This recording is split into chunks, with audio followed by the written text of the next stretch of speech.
Sigamos entonces. Entonces les estaba definiendo el paso circular, que también es una medida que está referida a la primitiva. Entonces es la distancia, en este caso la han medido entre el centro de un diente hasta el centro del otro diente consecutivo. Yo podría tomar desde un flanco hasta el otro flanco, o desde este flanco hasta este flanco, como quieran, es lo mismo.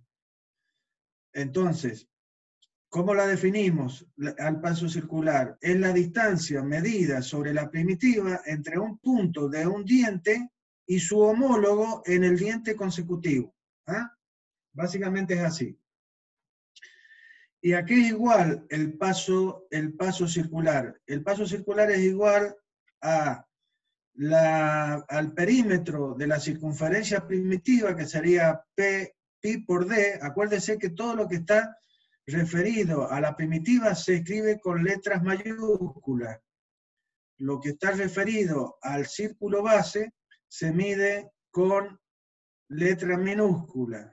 Por eso el radio primitivo es con letra mayúscula, o el diámetro, y los bases con letras minúsculas. Bien, entonces el paso circular sería la longitud de la primitiva dividido en n. ¿Quién es n? El número de dientes que se practican sobre la rueda dentada. Por lo tanto, el paso circular da una idea del espesor del diente, o sea, del tamaño, del grosor de este diente, o espesor, como le quieran decir.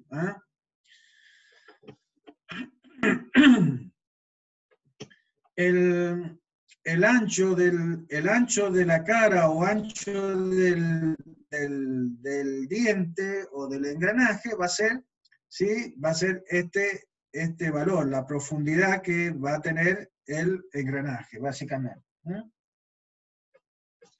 Bien.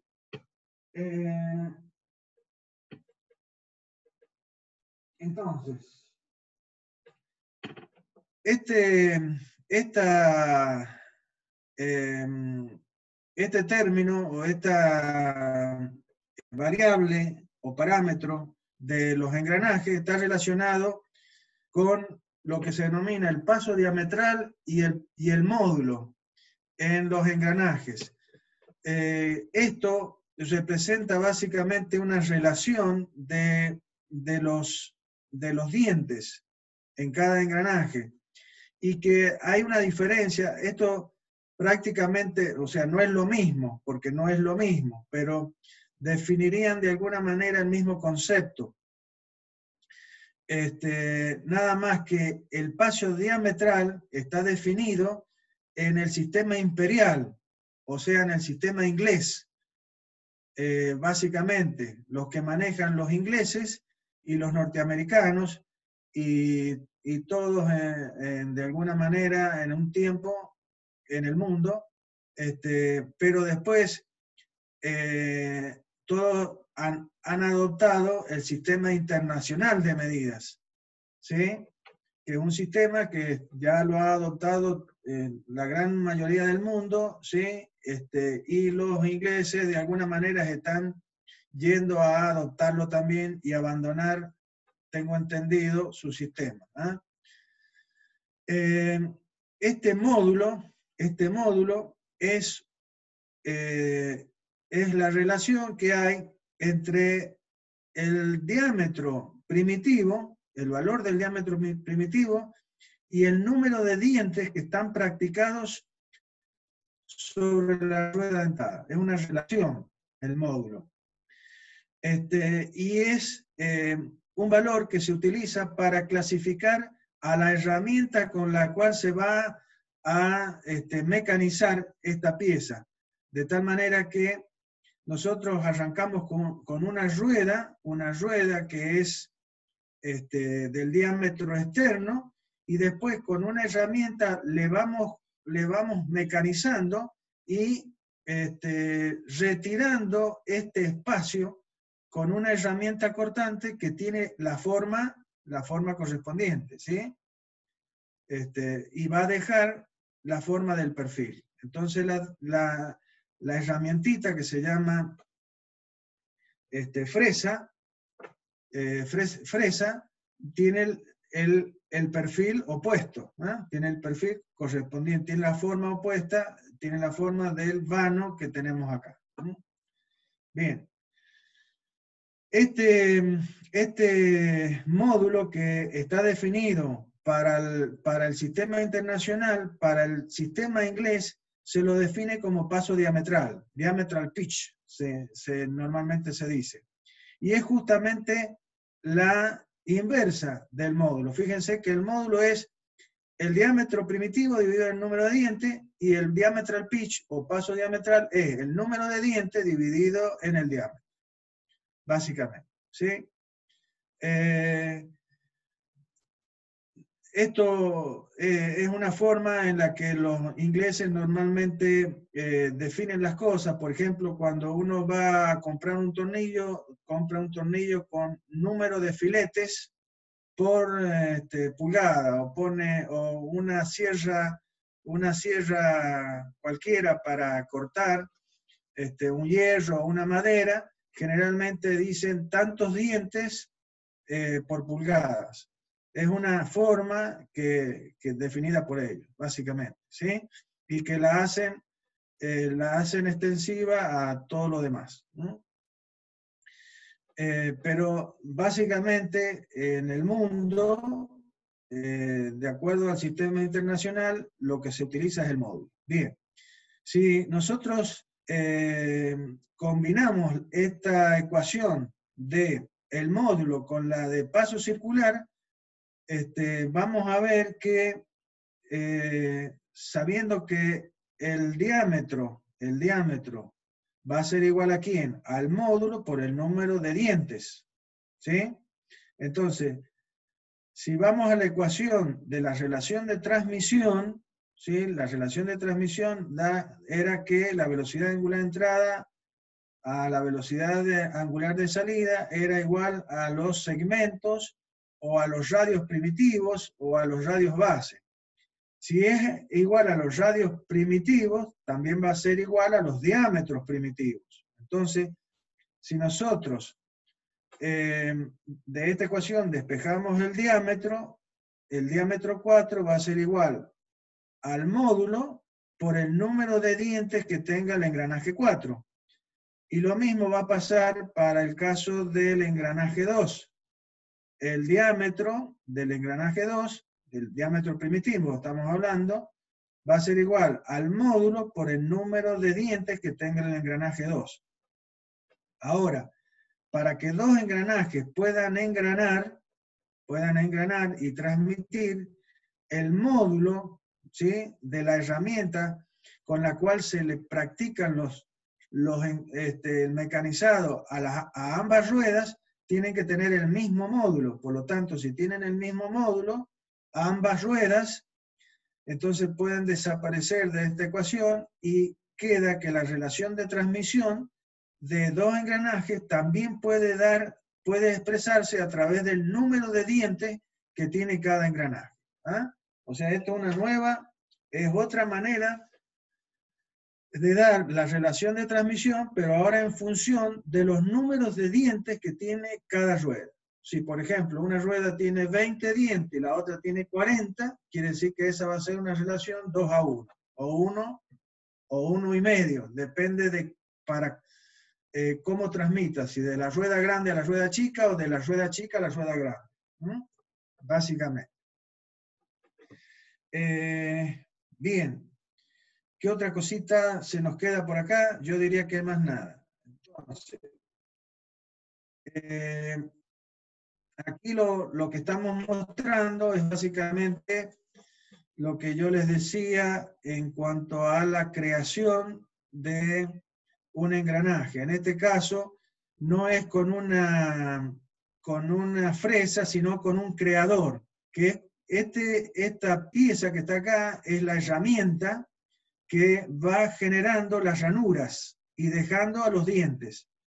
Fíjense que es una máquina que se llama creadora y que esta pieza es como si fueran muchas fresitas una al lado de la otra, es como si fuera, ojo, no es lo mismo.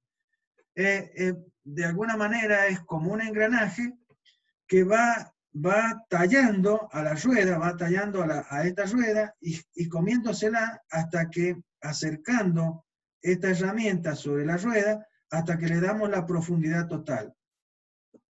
Esta pieza, esta herramienta está girando y esta rueda también está girando. Es decir, que es como, al final, como que este engranaje engrana con este otro, ¿no? Básicamente. Y se va tallando, dándole la profundidad. Y a toda la vuelta del engranaje, porque esta pieza está rotando también. Entonces se va comiendo de a poquito hacia adentro. ¿Mm? Bien. Bien. Con eso hemos definido todo lo que tiene que ver con la nomenclatura y la terminología correspondiente a los engranajes. Solo me faltaría algo que es salteado y que tiene que ver con el juego circunferencial. Así como existe la holgura, y que habíamos definido como que el diente jamás, la cabeza de un diente jamás puede tocar de un diente, de un engranaje, nunca puede tocar la raíz de el otro engranaje, y por eso definimos la holgura. En el caso del contacto, pero sobre la primitiva, también existe un juego, ¿sí? O holgura, nada más que a esta holgura se le llama juego, le llamamos juego para poder diferenciar este espacio, ¿sí?, de este otro espacio. A este le llamamos holgura y a este le llamamos juego circunferencial, que es básicamente la distancia medida sobre la circunferencia primitiva, porque se mide sobre la circunferencia primitiva, entre los perfiles de dos dientes engranados. Su función es la de proveer el espacio necesario para la formación de una película lubricante. Acuérdense, tengo que ir un poco más rápido porque si no, no termino. Ni hoy termino con esto. Y hoy es la última clase, porque ya no podemos seguir dando clases. Discúlpeme, voy a hablar más rápido. Entonces, fíjense, el contacto entre dos perfiles es con deslizamiento. Entonces, si este perfil, además de rodar, acá, además de rodar sobre este otro, también está deslizando, entonces va a haber una fricción. Esa fricción va a generar un calor que va a generar una temperatura tan alta que esta superficie, que si nosotros la viésemos con un microscopio, veríamos que tiene rugosidades y tiene lo que se llama valles y crestas, y esas crestas de una superficie, de un perfil con respecto a la otra, se chocan y generan tanto calor que se sueldan. Al soldarse, ¿qué sucede? Que se rompe, como el engranaje tiene que seguir moviendo, ¿qué sucede? Que se rompe, pero ¿qué pasa? Que un pedazo de un perfil, de un flanco, queda agarrado sobre el otro perfil del otro engranaje, porque una soldadura nunca se rompe por la mitad, sino que arranca material del otro. Por lo tanto, por eso, si ustedes ven acá, van a ver lo que se denomina el pitting.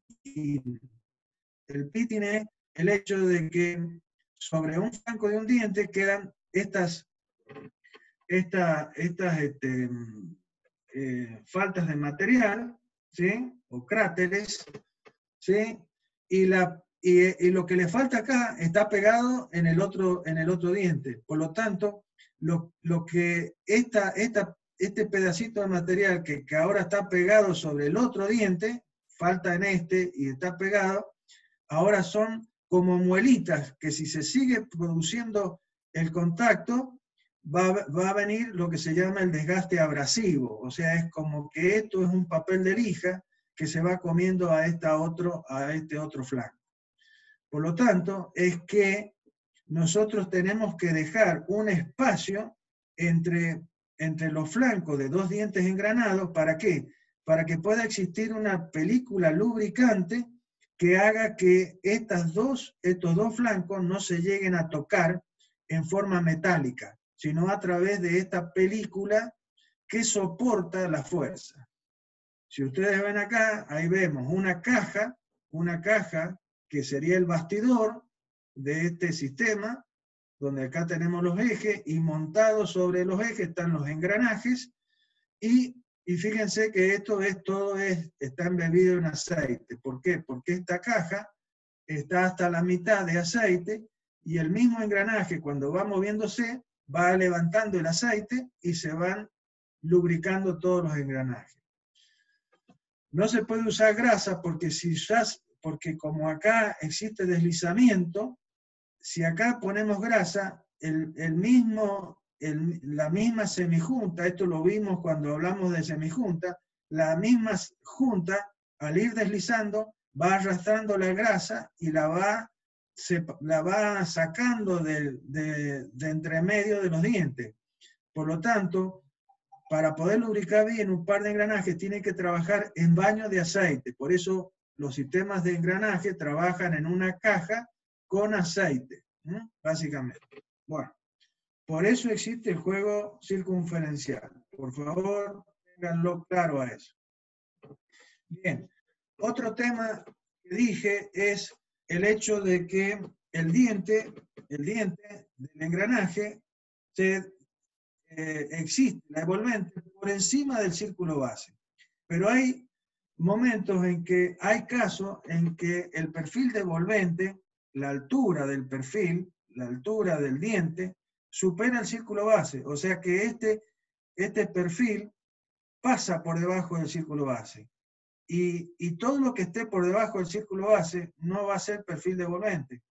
Por lo tanto, ese pedazo de perfil no va a cumplir con la ley fundamental del engrane.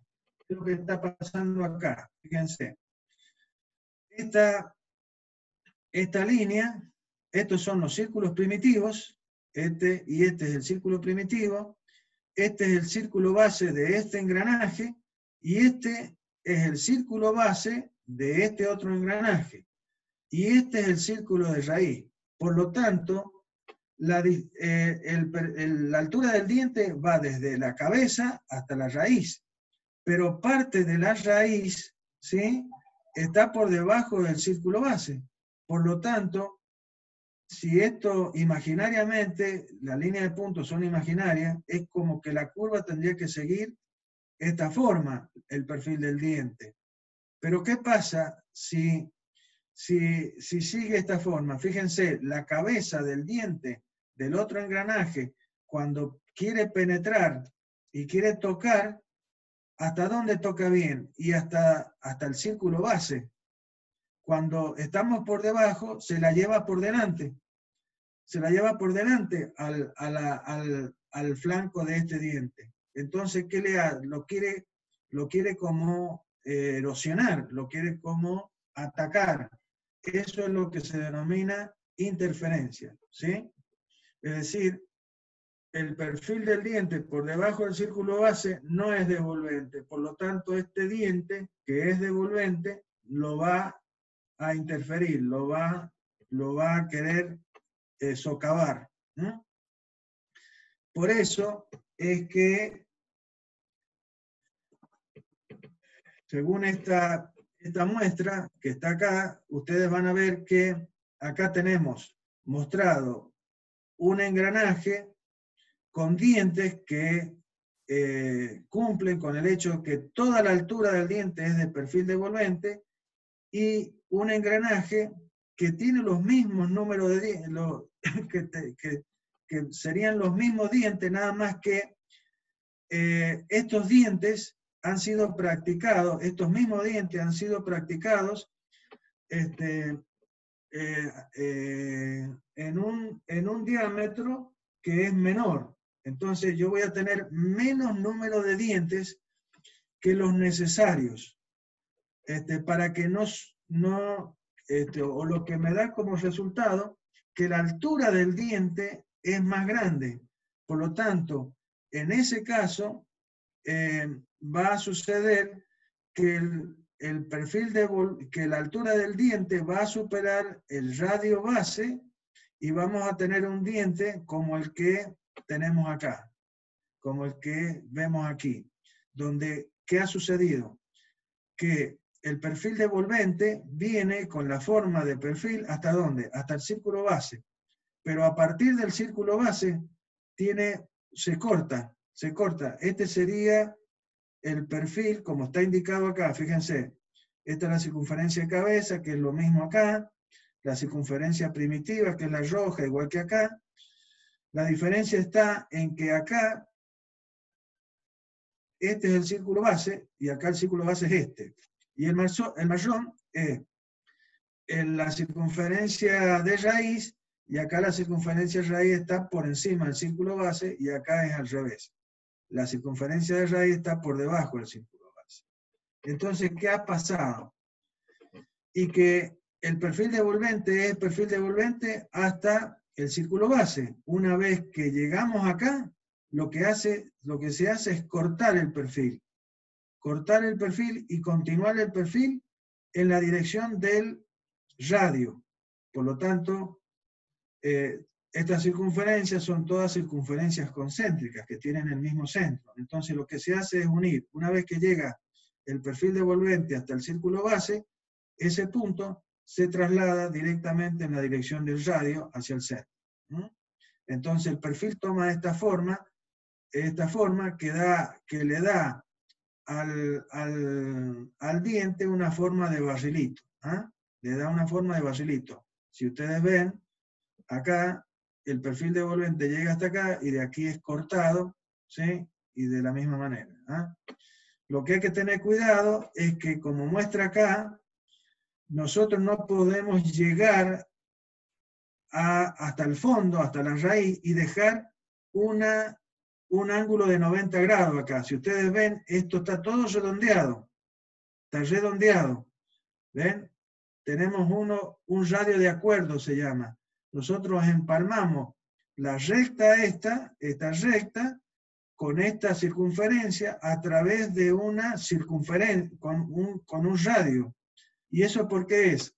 Porque si dejáramos una arista ahí, un ángulo de 90 grados, eso se transformaría en un concentrador de tensiones, lo que significa que el esfuerzo que está soportando el diente en este punto superaría varias veces el valor estático de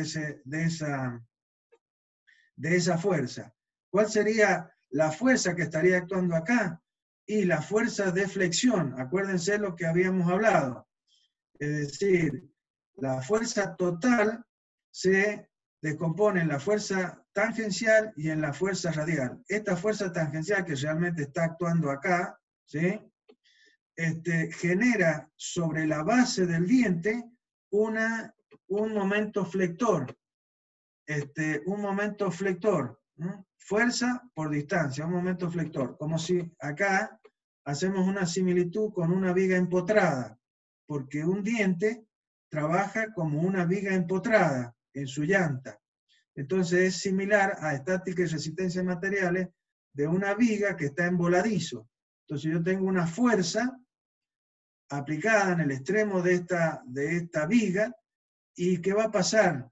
Y que esto va a generar momento flector sobre las distintas secciones de la viga, donde el momento va a ser máximo y en la base de la viga, porque el momento flector es la fuerza por la distancia. Por lo tanto, en la base, el momento flector va a ser máximo.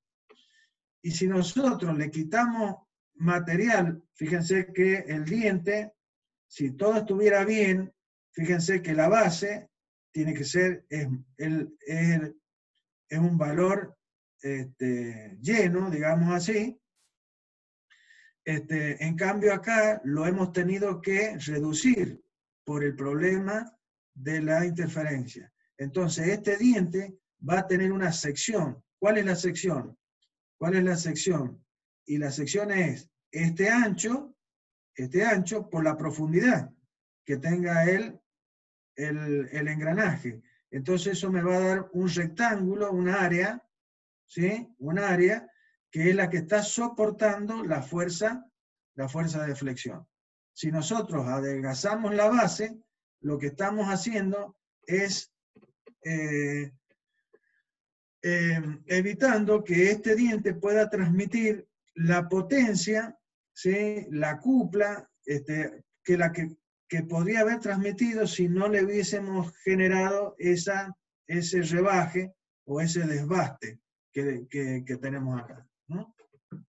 Bien, entonces la interferencia es algo que no es deseable, pero desgraciadamente en algunos casos es necesario. ¿Y por qué es necesario? Porque yo tengo que practicar por alguna razón un menor número de dientes sobre un diámetro de rueda, donde el número de dientes es menor que el necesario para ese número de dientes. Eso se los está mostrando esta tablita que da el número de dientes del piñón para evitar interferencia entre piñón con diente en profundidad total y cremallera en profundidad total. Y eso también está en función del ángulo de presión, como yo les decía. Si el ángulo de presión es muy pequeño, esto ayuda a que se produzca la interferencia. Si el ángulo, que es el ángulo que hay entre la tangente acá, a ambas primitivas, y la normal a ambos dientes, sería acá, ¿sí? La normal y la tangente me formaría el ángulo. Si este ángulo es muy pequeño, ayuda a que exista la interferencia. Por eso es que a partir de esto era históricamente, a partir de un tiempo, el ángulo de presión con lo que se hacen los engranajes es de 20 y de 25 grados. Y el otro parámetro que también da como resultado la interferencia es el hecho de que nosotros, por necesidad de cumplir con una determinada relación de transmisión, en vez de tener 14 dientes el engranaje en función del diámetro en el cual va a ser practicado, le tenemos que hacer 7 dientes. En ese caso, si el mínimo número de dientes era 14 y le hacemos 7, seguro que caemos en el problema de la interferencia. Bueno.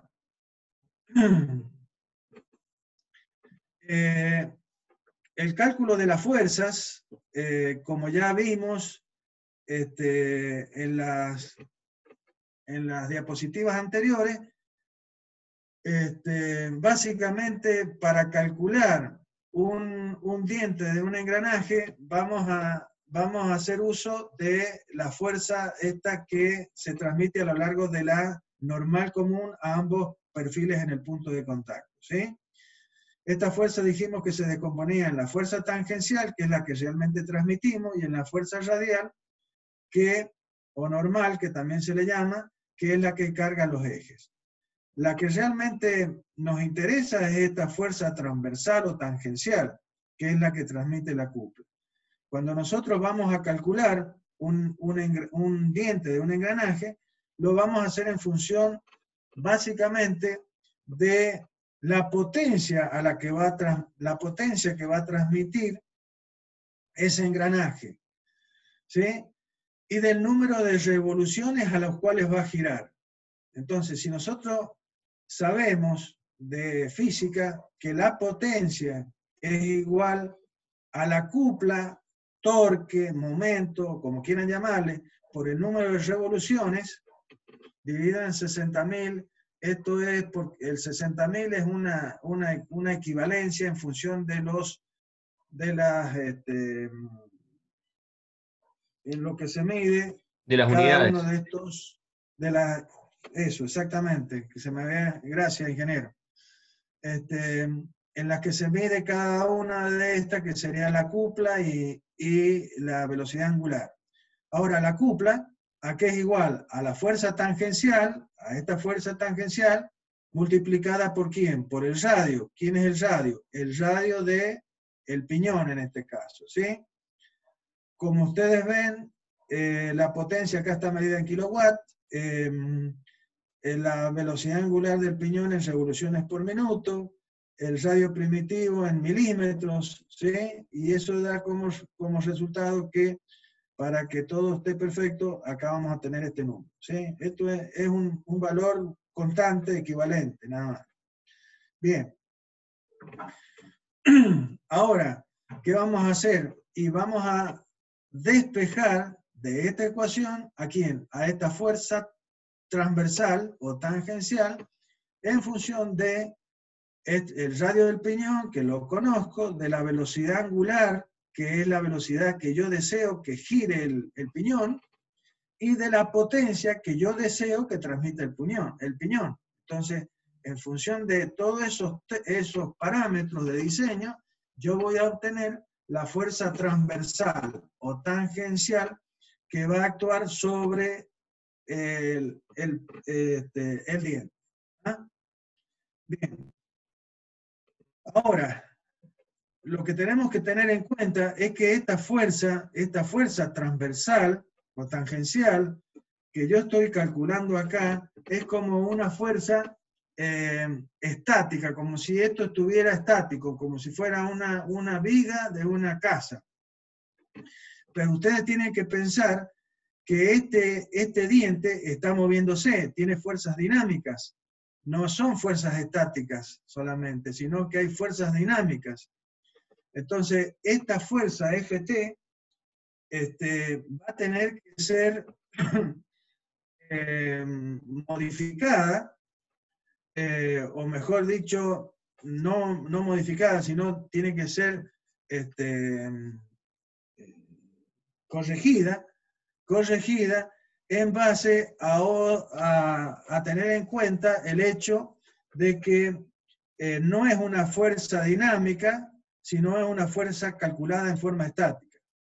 ¿Qué es lo que le da, qué es lo que genera esa dinámica? ¿Cuáles son las causas que provocan la aparición de las cargas dinámicas? Son errores, pequeños errores en el espacio de los engranajes durante el montaje. O sea que acá tenemos una caja, ¿sí? De un sistema de un tren de engranaje, esto se llama un tren de engranaje, donde estos ejes, ¿no es cierto?, tienen que estar montados y tienen que estar paralelos. Y no tienen que tener cierto paralelismo. Entonces, si nosotros tenemos errores, eso van a generar problemas cuando esto esté girando, ¿no?, a altas velocidades. Pequeñas discrepancias en el perfil de los dientes durante el mecanizado, o sea, el mismo perfil del diente no es algo perfecto. Entonces eso también genera que se produzcan cargas dinámicas. Y como muestra esta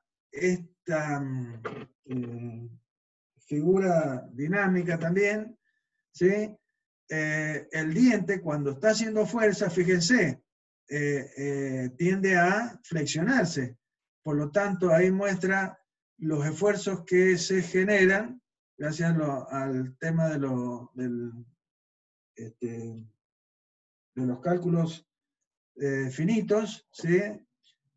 Podemos determinar, ¿sí?, cómo va sucediendo la transmisión de la fuerza y cuál, en función de los colores, vemos cómo, si mientras esté verde estamos dentro de los valores, en la parte donde está rojo es que ya estamos superando cierto valor de tensión, que pone en peligro al diente. Fíjense que es siempre en la base del diente que va sucediendo. Bueno, esta fuerza calculada en forma, esta fuerza Ft calculada en este caso como si fuera estática, entonces es a su vez modificada a través de una serie de parámetros que son el factor de Lewis, que tiene en función la forma que tenga este diente, el otro factor que es K, que es el factor que tiene que ver la velocidad a la cual va a girar este engranaje, ¿sí?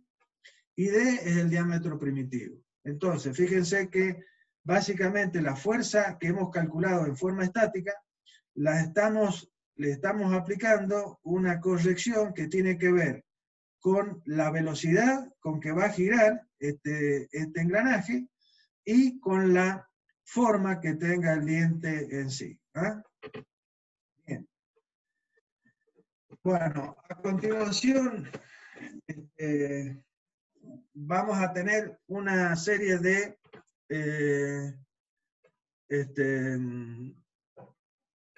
clasificación de los diferentes engranajes que nos podemos encontrar. En este caso, los dientes rectos. Los dientes rectos están conformados por dientes donde los flancos de los dientes, como ustedes ven, son paralelos al eje de simetría de la rueda, ¿sí? Básicamente es eso.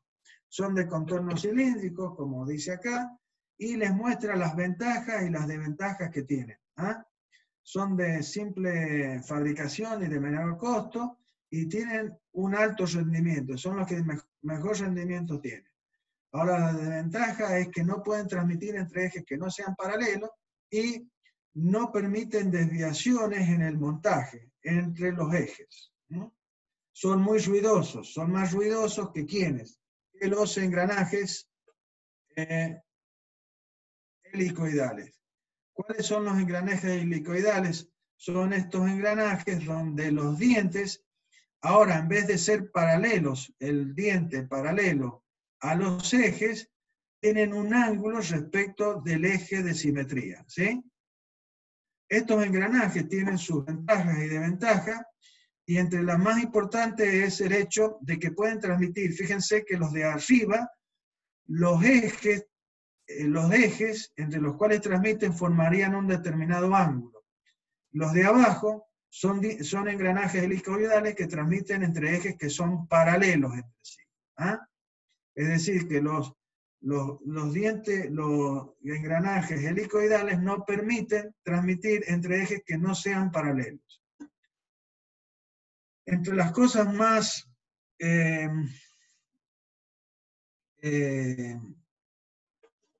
significativa es que si los engranajes son de dientes rectos, esta fuerza total, la fuerza radial y la fuerza transversal están todas sobre un mismo plano, y en el mismo plano que es perpendicular al eje de la rueda. Entonces yo tendría en engranajes rectos estas tres fuerzas: la fuerza total, la fuerza radial y la fuerza transversal. Pero en el caso de los engranajes de dientes helicoidales, como el eje, el diente, forma un determinado ángulo con el eje de simetría, esta fuerza F total, que acá la han designado con omega, ¿sí? No importa, se va a salir del plano que es normal al eje de la rueda. Por lo tanto, cuando nosotros vamos a tener que hacer una proyección de esta fuerza sobre esta cara, que es el plano que es perpendicular al eje de la rueda, sobre ese plano vamos a tener la fuerza radial y la fuerza tangencial.